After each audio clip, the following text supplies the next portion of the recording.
So this is a 1989 Ford L8000 former drywall truck, which now has a grapple on it. Purchased this truck last year. A lot of railroads and railroad contractors need grapple truck capabilities. It makes moving ties, bundles of ties, and rails and everything else super easy when you have one of these. The only issue is, as my channel says, I got the rubber. There's definitely a little rust, but there's no rails. Unfortunately, usually when you're moving ties and stuff, you need to be on the rail. Well, we're gonna fix that. This is a set of DMF, Diversified Metal Fabricators. They're in Atlanta, and they build railgear. This is the rear set. This is the front set. They came off a 2011 truck. I drove all the way to Indiana to purchase them, and they're in really good shape. The wheels are nice and thick, and you can see how shiny it still is. That has not been off of a truck very long, and definitely not off a truck that's been off the railroad very long. So everything bolts up. The only thing that welds is these front pivot plates are supposed to weld to the bottom of the frame. I may or may not have to put a front frame extension on this truck. I'll find out when I get it all lined up. This set flips upright, and inside the little uprights there, that bolts on either side of your frame. So I'm going to have to remove the mud flaps. I'm going to have to line this thing up, drill holes in the frame, and I do have a magnetic drill, which makes drilling those kinds of holes a lot easier, and get that thing on there. There's shims and all kinds of stuff, and luckily all your documentation is available online. Print this out, goes over your spacing, how to install it, front and rear. So I'm going to follow this exactly the way it says. You build a little set of test rails, and there's how your rear rail gear works. See the frame. So we'll get this thing slapped on there.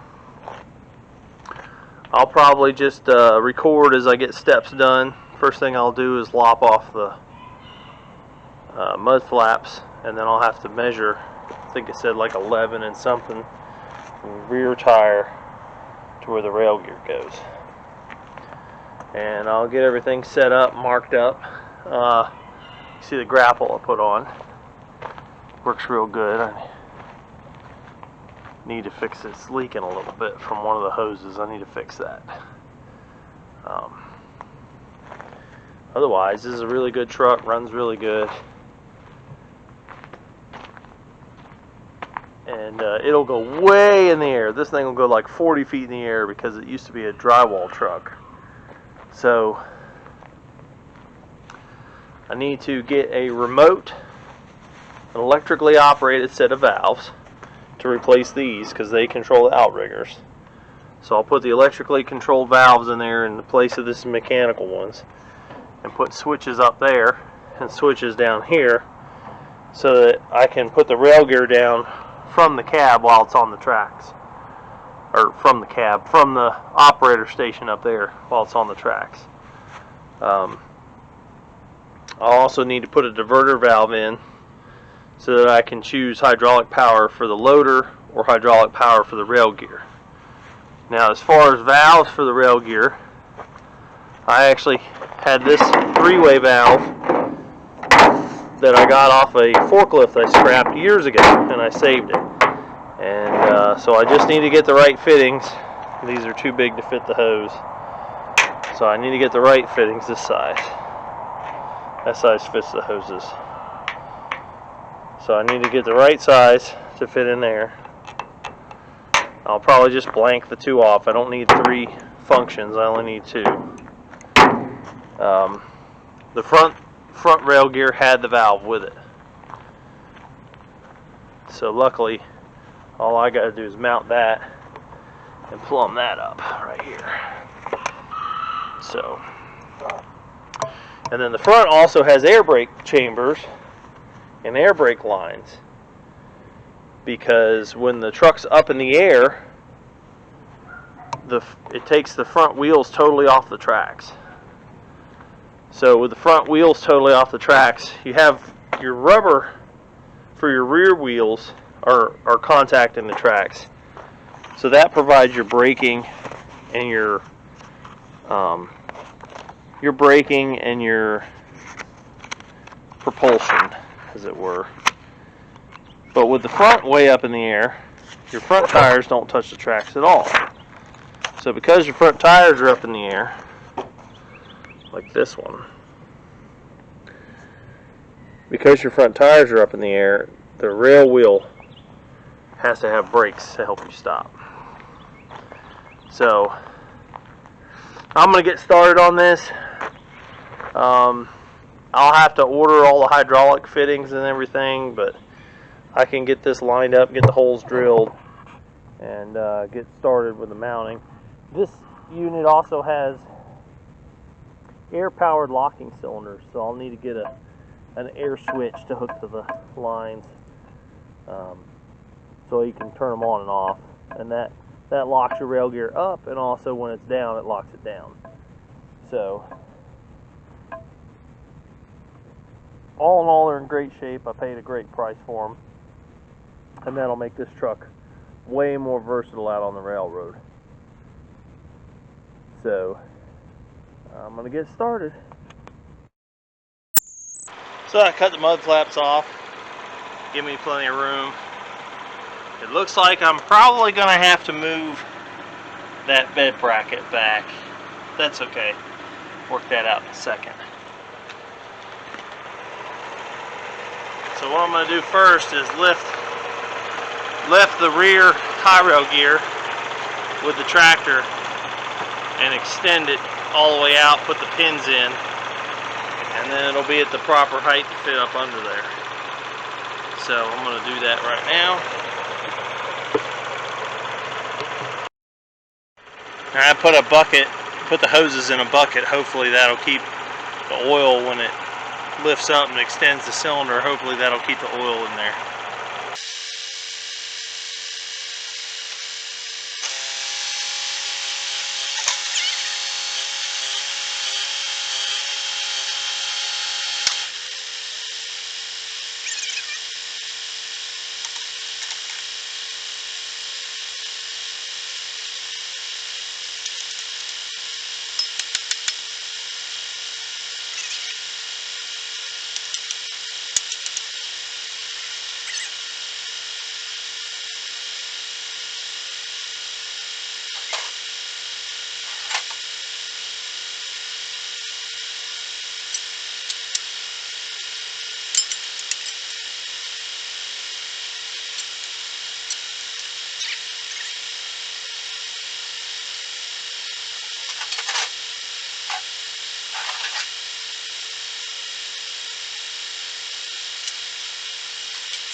Guess I'll just have to wait until I get the fittings.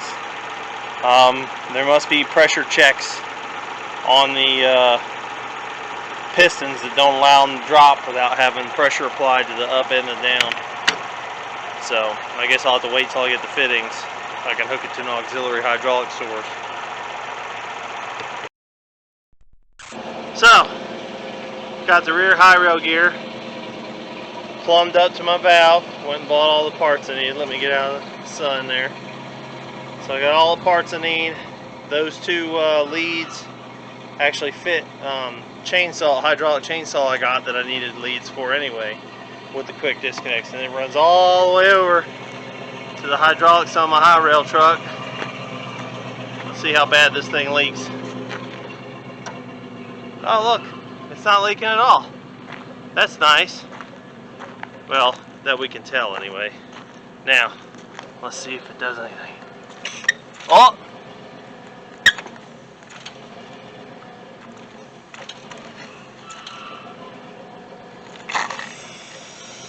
Well, there's one. Okay.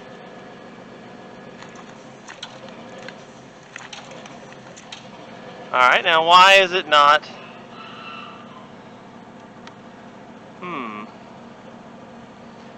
Why is it not going down? Unless that pin's still in. I don't think so. The pin looks like it's out.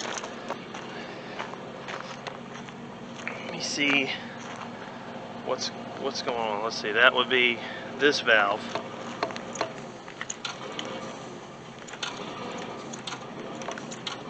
Huh. Does not want to go up or down.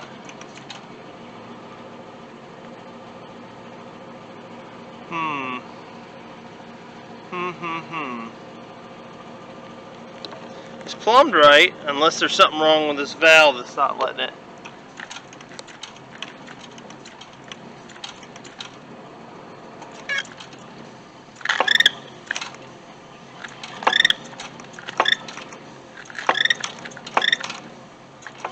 Huh.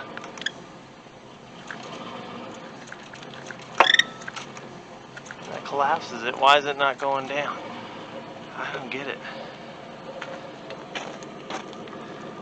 I don't get it.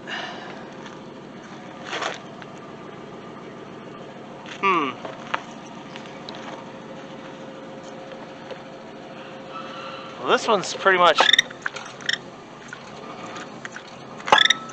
I won't go any farther down without the other.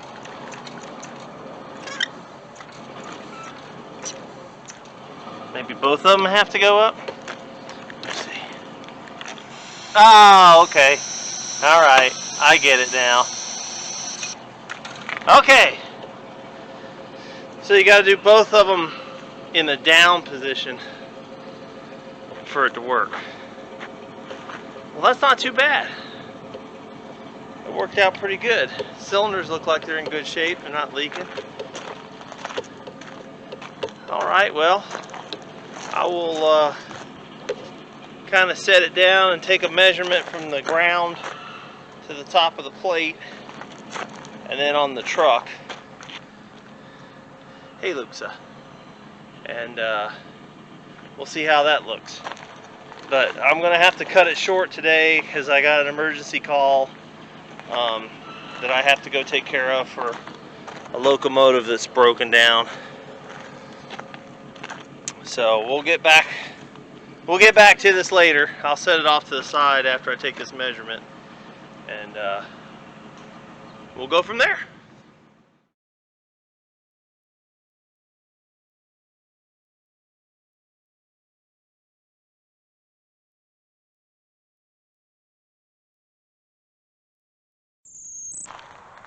So got the power unit running the hydraulics right now because the Hyrail truck with the hydraulics is off being worked on.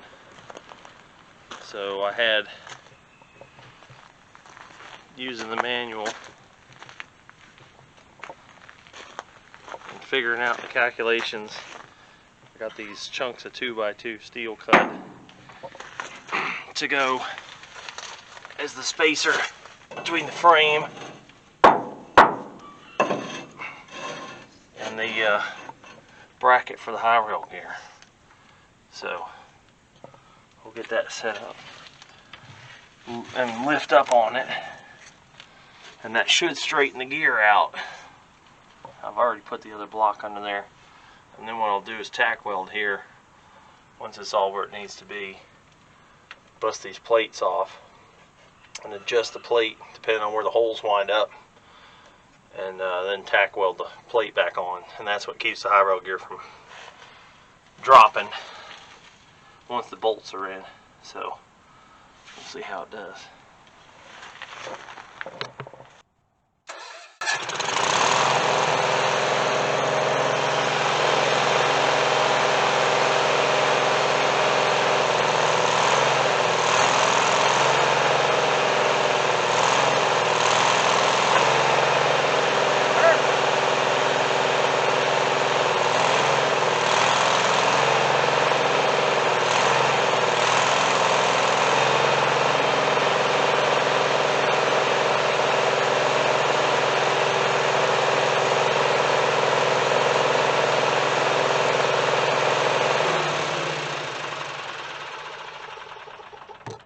That did exactly what I wanted it to do.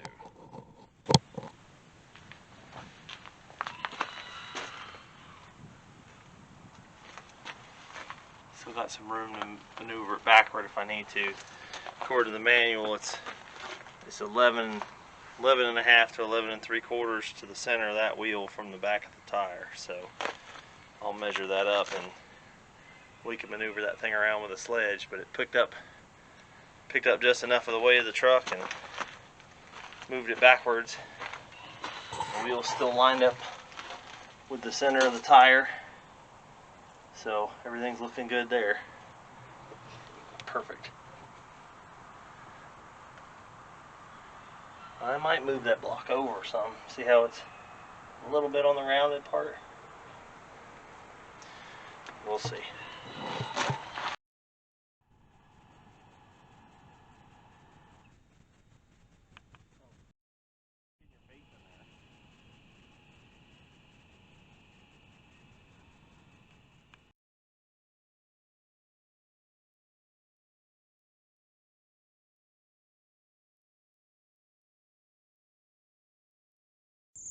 Alright, so we followed the manual, got it all lined up, got those spacers in there. They're not welded yet.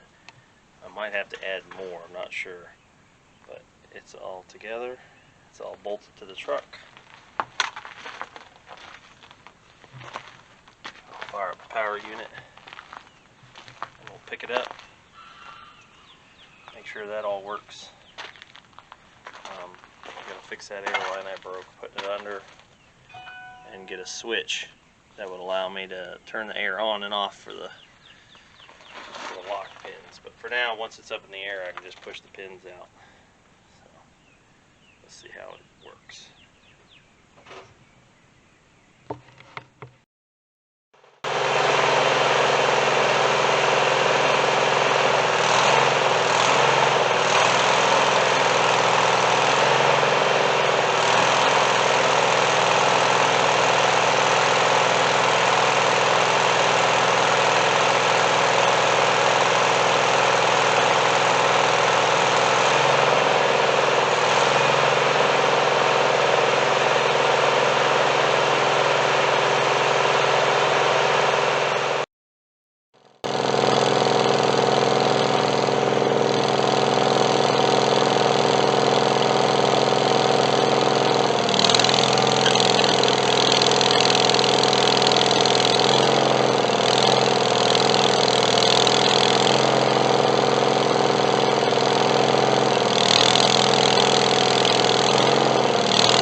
So the rear is all mounted up in the air. Got the valve, super shiny. Got the valve all welded up in there. Stop shining all over. Anyway, got the hoses run. Hopefully,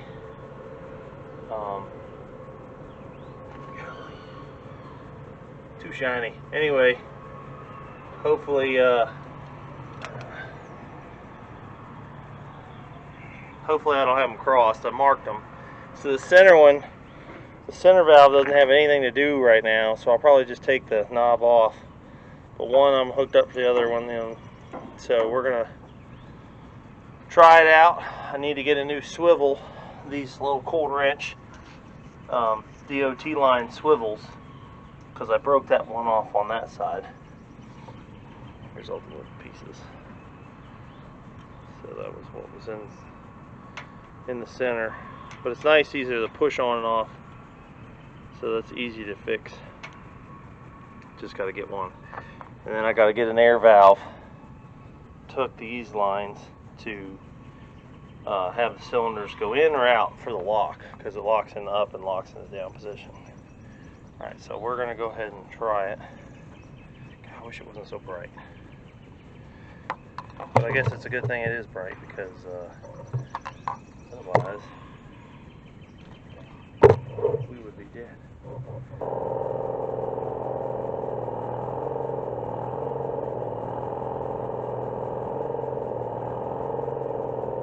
Got that one?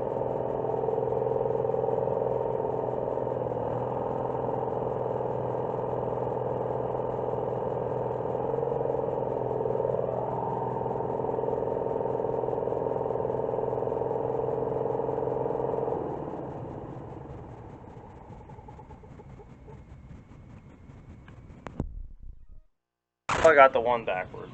I'll just have to swap those lines. Not too big a deal. We'll make a little bit of a mess, but it's okay. That one's leaking anyway. This one's leaking too. Oh, leaking.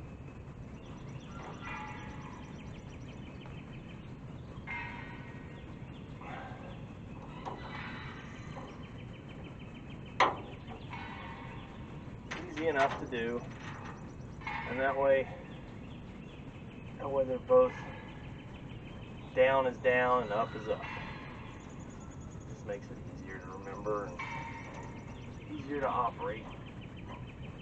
The biggest thing is I'm hoping there's enough slack to operate the rail gear with all the way down. I haven't gone all the way down yet.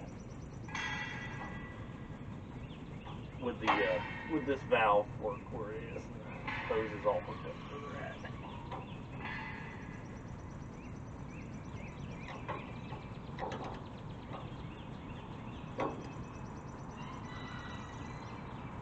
Alright, well, let's try that. See how that goes. Hopefully the rag will dry out. Nothing. Alright, let's try it again.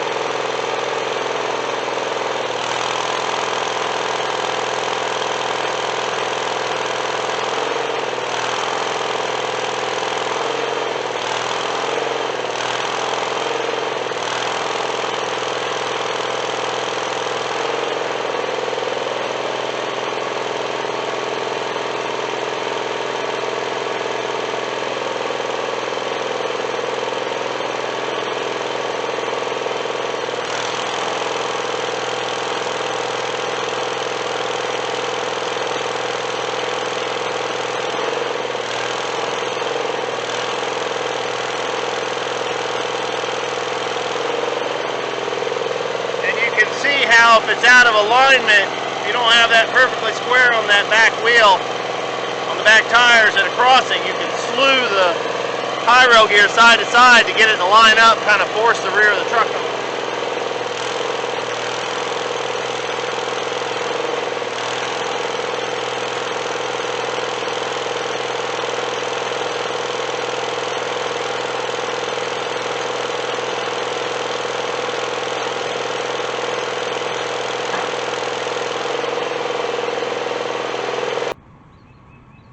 I would say that's a pretty good test. So that's good. I don't know if that's leaking from when I changed them or not, but I'll snug them down a little more, get that air connection, and mount some mud flaps. I'm going to try to mount them in between the wheel and the tire. Keep the mud from getting packed on the valve and save that maybe. We don't have a lot of, they don't salt the roads down here, and I doubt I'd be going anywhere if they were, so at least in this truck. But you never know, I might go pick up trees in a neighbor's driveway or something. There's always a possibility. So anyway, and the reason why this wheel wasn't touching the ground is obviously the truck is really stretched on this hill, so it's more downhill. So this wheel here would be higher in the air, and I can adjust it and add more shims if I have to once I get it out to the track. I got another inch I can play with according to the manual, so all I gotta do is loosen those 4 bolts on each side with the wheels down, and then lower it down. They'll stay in the slots, and then add a shim in here on top of those blocks. Like I said, I can add up to an inch, so and then tighten the bolts back down, and we're done. So I think between that, we'll have plenty of adjustment. It was already picking the rear of the truck up when it was sitting on level ground, so biggest thing is just seeing tire deflection on the rail, and that tells you how the height's supposed to be set according to the manual. So anyway, that's a rear 1630 DMF, Diversified Metal Fabricators out of Atlanta. I'm not sponsored by them, but I'm real impressed with their Hyrail gear. I've had several trucks with Fairmonts and Harscos, and they're getting kind of wonky. And I got this set super cheap. I think I mentioned it earlier. So I'll have me a Hyrail grapple truck. Next, they'll be building frame extensions for the front, and I have to torch off the welds that were on the tube of the front Hyrail gear, because they when you set the width, here I'll show you. Come with me.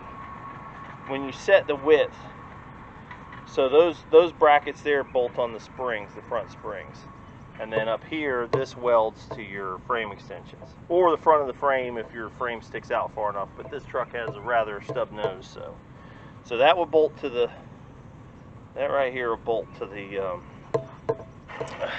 over your springs.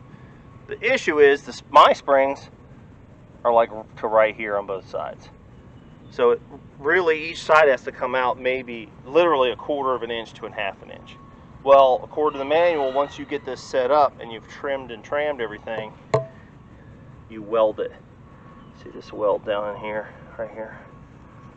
So I'm going to have to air gouge that weld out on both sides so that I can slide the arms over just a tad, and then it'll bolt to the springs, and then I'll clean all that off obviously, and bolt it to the frame, or weld it to the frame extensions that I build. Now another thing about the fronts is, because it picks the whole truck up, the fronts have their own brake cylinder.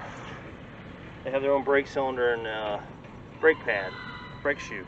So I have to actually hook up air lines as well with a secondary switch, so when I'm on the track I can feed air to the front brakes of the Hyrail gear.